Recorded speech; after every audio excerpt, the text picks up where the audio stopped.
Bismillahirrahmanirrahim. Assalamualaikum warahmatullahi wabarakatuh. Syukur alhamdulillah kita bisa berjumpa lagi di channel ini. Harapan dan doa saya semoga saudaraku semuanya selalu diberikan kesehatan, dilapangkan rezekinya, diampuni dosa-dosanya, dan dipanjangkan serta diberkahi umurnya. Amin ya robbal alamin. Sahabat beriman yang dirahmati Allah, sejak kecil kita selalu diingatkan untuk tidak bersikap buruk kepada orang tua. Jangan sampai kita menjadi anak durhaka yang suka membangkang dan menyakiti hati orang tua. Karena kita tahu semua bahwa ridho Allah berasal ridho orang tua. Ridho Allah fi ridhol walidain wa sukhtullah fi sukhtil walidain. Ridho Allah berada di dalam ridho orang tua, dan juga murkanya Allah berada di dalam murkanya orang tua. Hadis riwayat Bukhari wa Muslim.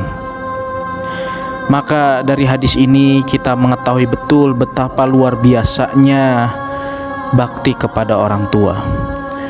Begitupun orang tua juga harus menyayangi anaknya. Banyak dari orang tua yang kurang menyadari akan sikapnya terhadap anak, sehingga sikap yang dirasa benar oleh orang tua ini justru bisa dikatakan mendurhakai seorang anak. Karena mendurhaka atau berdurhaka ini bukan hanya selalu identik dengan anak kepada orang tua, akan tetapi orang tua bisa berbuat durhaka pula kepada anak. Ada satu kisah menarik yang mungkin bisa kita jadikan sebagai pelajaran. Suatu hari ada seorang laki-laki menemui Umar bin Khattab untuk mengadukan perihal kedurhakaan anaknya. Umar lalu memanggil anak tersebut dan menegur perbuatannya. Setelah ditegur, anak tersebut bertanya kepada Umar, "Wahai Amirul Mukminin, bukankah anak memiliki hak atas orang tuanya?" Sang khalifah yang bergelar Al-Faruq ini pun menjawab, "Benar." Lantas anak tersebut bertanya, "Apa hak seorang anak?" Lalu Umar pun menjawab, "Hak anak yang harus dilakukan oleh orang tua adalah memilihkan calon ibu yang baik untuknya, memberikan nama yang baik, dan mengajarinya Al-Quran dan As-Sunnah." Kemudian anak tersebut berkata, "Wahai Amirul Mukminin, sungguh ayahku tidak pernah melakukan satu pun dari apa yang Allah sebutkan dan yang engkau juga sebutkan. Ibuku adalah wanita yang beragama Majusi. Ia menamakanku dengan nama yang buruk, dan ia tidak mengajariku satu huruf pun dari Al-Quran dan juga hadis Rasulullah."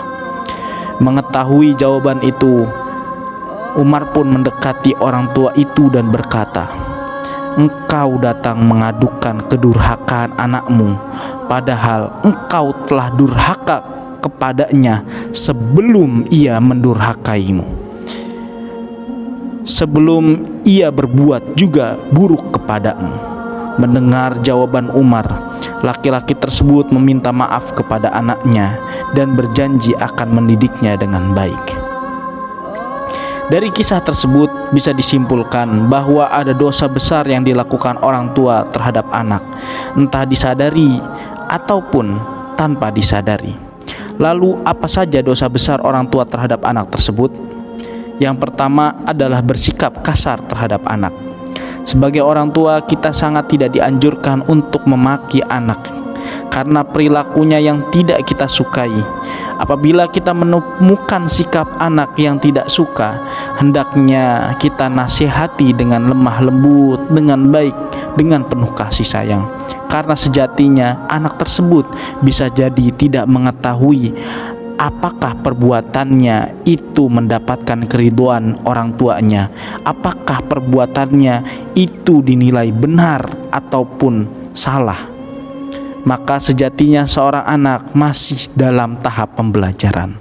Rasulullah Shallallahu Alaihi Wasallam pernah bersabda, sesungguhnya kalian akan dipanggil pada hari kiamat dengan nama-nama kalian dan dengan nama ayah kalian, maka perbaikilah nama kalian. Hadis riwayat Abu Daud. Oleh sebab itu, marah atau memaki anak sangatlah tidak dianjurkan, apalagi sampai memaki anak dengan nama yang tidak sesuai dengan nama si anak tersebut. Misalkan ketika postur anak tersebut mungkin gemuk, kita panggil dengan sebutan-sebutan yang menjurus kepada pembulian secara verbal. Memang itu tidak menyakiti fisiknya, akan tetapi ketika jiwa yang tersakiti, maka tidak sedikit orang-orang yang merasakan sakitnya lebih perih daripada dipukul karena menyentuh atau memukul jiwanya.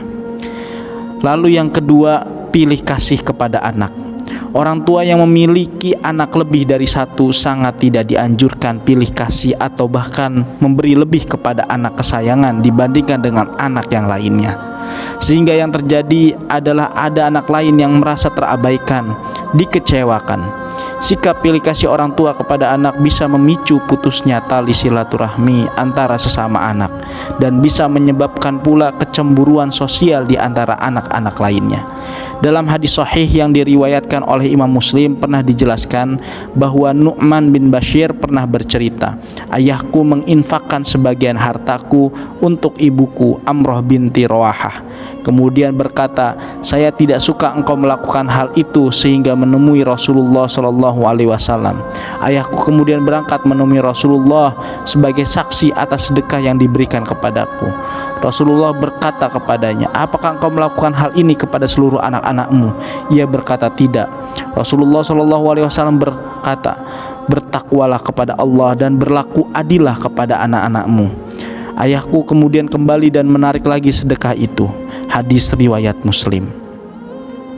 Dari hadis tersebut bisa disimpulkan bahwa kita sebagai orang tua sangat dianjurkan untuk berlaku adil kepada setiap anak-anak. Adil di sini bukan harus sama, melainkan harus sesuai dengan kebutuhan, harus sesuai dengan porsinya masing-masing. Oleh sebab itu, sebisa mungkin hindarilah pilih kasih kepada salah satu anak kita, karena dengan perilaku adil menurut porsinya, insya Allah akan terjalin silaturahmi antar anak sampai kapanpun. Yang ketiga, membanding-bandingkan anak. Kebiasaan orang tua yang membanding-bandingkan anak akan menimbulkan perasaan rendah diri, minder, dan tidak sama sekali percaya terhadap potensi dan kelebihan yang ada pada dirinya. Bahkan bisa menjadi penyendiri atau gangguan mental. Apalagi jika hal yang dibandingkan adalah sesuatu yang di luar kemampuan anak atau justru yang menjadi kelemahan dari si anak. Hal ini akan mempengaruhi pikiran juga perasaan dari anak kepada orang tua. Contoh mudah yang bisa kita lihat atau bahkan sering kita lakukan sendiri adalah membandingkan nilai pelajaran anak kita dengan temannya yang memiliki nilai jauh lebih tinggi, atau membandingkan ranking dan urutan atau bahkan prestasi-prestasi lainnya. Padahal kita semua tahu belum tentu setiap anak mempunyai kemampuan yang sama. Bisa jadi si anak lebih cerdas dalam hal perhitungan, namun lemah dalam bahasa. Apabila hal tersebut terjadi pada salah satu anak dari saudaraku semuanya, maka yang harus kita lakukan adalah menguatkan hati si anak dan mendukung sepenuhnya apa yang menjadi bakat dan talenta yang dimiliki dari anak tersebut. Kemudian saudaraku yang dirahmati Allah, yang keempat, dosa besar bagi orang tua kepada anaknya adalah mengekang kebebasan anak. Membiarkan anak bermain adalah salah satu hal yang sangat penting dalam masa pengenalan lingkungan dan menemukan jati dirinya. Bukan berarti dibebaskan dalam arti tanpa aturan, namun kita berikan kemerdekaan mereka bagi anak-anak kita dengan aturan-aturan yang tertentu. Yang terpenting adalah tetap harus diberikan arahan mana yang baik dan mana yang kurang baik. Akan tetapi tak jarang dari kita sebagai orang tua justru malah mengekang kebebasan anak dalam bergaul dan bermain dengan teman yang diinginkannya. Karena kita semua tahu tujuan mengekang atau tidak memberikan kebebasan bermain supaya anak tidak terjerumus kepada pergaulan yang salah. Hal tersebutlah yang akan menjadikan si anak mampu berpikir dan mendapatkan pelajaran penting perihal perbedaan, mampu membedakan mana yang harus ia teruskan dan mana yang harus ia hentikan, bagaimana ia berteman, mana yang harus dijauhi dan mana yang harus dihindari atau lebih didekatkan. Kekhawatiran yang berlebih kepada anak, yang terpenting adalah keterbukaan anak kepada orang tua harus terjaga. Tujuannya supaya si anak akan lebih nyaman bercerita kepada orang tua. Maka sebagai orang tua yang baik, kita harus cerdas dalam mendengarkan keluh kesah, cerita ataupun kisah anak-anak kita di luar sana. Apabila ada sesuatu masalah yang belum diselesaikan, disinilah kesempatan kita sebagai orang tua yang memiliki qawamah untuk mengarahkan dan memberikan pengetahuan kepada anak mengenai suatu hal yang baik, mengenai pula suatu hal yang buruk. Kemudian yang kelima adalah mendoakan keburukan kepada anak. Berdoa bukan hanya di setiap selesai mengerjakan ibadah saja, bahkan setiap ucapan yang keluar dari lisan orang tua semuanya bisa dikatakan sebagai doa. Terkadang saudaraku, kita sebagai orang tua tidak sadar apabila mendapati anak yang tidak mematuhi perintah kita, langsung berkata buruk kepada anak-anak kita. Padahal setiap ucapan yang keluar dari mulut orang tua merupakan doa yang bisa jadi langsung dikabulkan oleh Allah Subhanahu wa Ta'ala, diaminkan oleh para malaikat. Abu Hurairah radhiyallahu anhu berkata bahwa Rasulullah Shallallahu alaihi wasallam pernah bersabda, ada 3 doa yang dikabulkan, yaitu adalah doa orang yang teraniaya atau terzolimi, doa musafir, dan doa keburukan orang tua atas anaknya. Hadis riwayat Tirmidzi. Oleh sebab itu, sahabat yang dirahmati Allah, berhati-hatilah dalam berbicara kepada anak. Berpikirlah terlebih dahulu apabila hendak marah kepada anak, dan hindari sebisa mungkin terbawa emosi saat marah kepada anak, apalagi sampai menyumpahi anak dengan ucapan sumpah serapah yang tidak baik, yang jauh daripada Islam. Karena Islam adalah rahmatan lil alamin, rahmat bagi seluruh alam, termasuk adalah anak-anak kita. Karena hal tersebut bisa jadi terjadi kepada si anak di kemudian hari, dan jika memang benar terjadi, barulah kita akan menyesalinya. Nauzubillah summa nauzubillah min dzalik. Lalu apa yang harus kita lakukan supaya kita tidak terbawa emosi? Hal yang bisa dilakukan adalah memperbanyak istighfar, astaghfirullahaladzim wa atubu ilaih, ataupun astaghfirullahaladzim li walidayya wa atubu ilaih terlebih dahulu. Lalu tanyakan alasan kepada si anak perihal apa yang menurut kita atau orang tua menjadi kesalahan dari si anak tersebut. Kemudian berikan perumpamaan dan saran, lalu kembalikan kepada si anak supaya bisa menentukan pilihan yang terbaik. Insya Allah si anak tidak merasa tersakiti hatinya dan mampu berpikir bahwasannya hal yang dikerjakan tersebut kuranglah baik dan harus ditinggalkan. Dan apa-apa yang dilalui dengan kesadaran, maka itu insya Allah akan membuat anak tersebut mandiri tanpa keterpaksaan. Lalu kemudian sahabat beriman yang dirahmati Allah, yang keenam, tidak memberikan pendidikan kepada anak. Yang dimaksud pendidikan dalam hal ini bukan sekedar pendidikan sekolah saja, akan tetapi juga menyangkut berbagai macam aspek kehidupan. Misalnya yang paling penting adalah pendidikan tentang agama, pendidikan tentang sosial, budaya, dan juga lain sebagainya. Etika, sopan santun yang tentunya berlaku di masyarakat.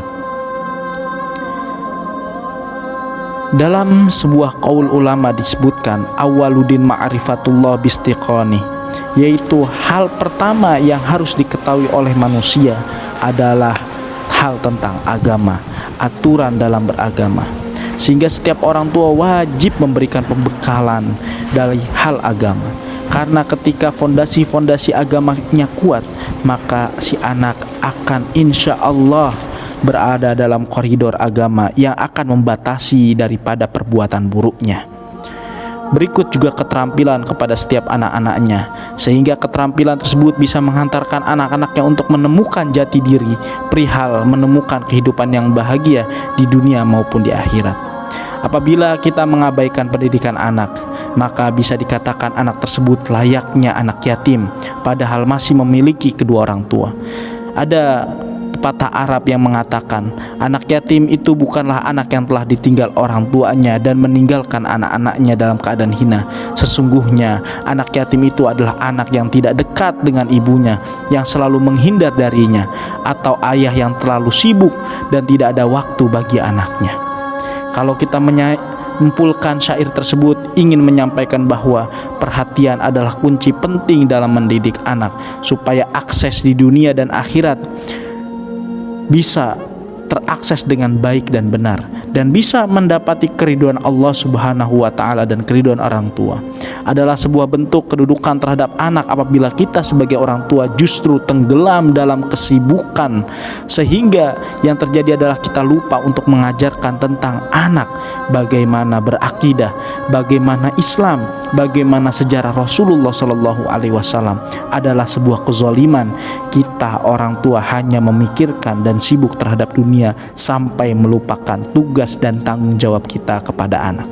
Rasulullah SAW bersabda, ajarilah anak-anakmu salat saat mereka berusia 7 tahun, dan pula mereka bila tidak melaksanakan salat pada usia 10 tahun. Dan pukullah mereka jika mereka tidak melaksanakan sholat pada usia 10 tahun. Sahabat beriman yang dirahmati Allah, marilah kita sebisa mungkin menjadi orang tua yang bisa dijadikan panutan bagi anak-anak kita. Memukul di sini menurut Rasulullah SAW bukan pada bagian-bagian vital, melainkan bagian-bagian yang tidak sakit. Mungkin di area-area tertentu yang tentunya itu bukan ingin menyakiti, melainkan menimbulkan bekas pelajaran.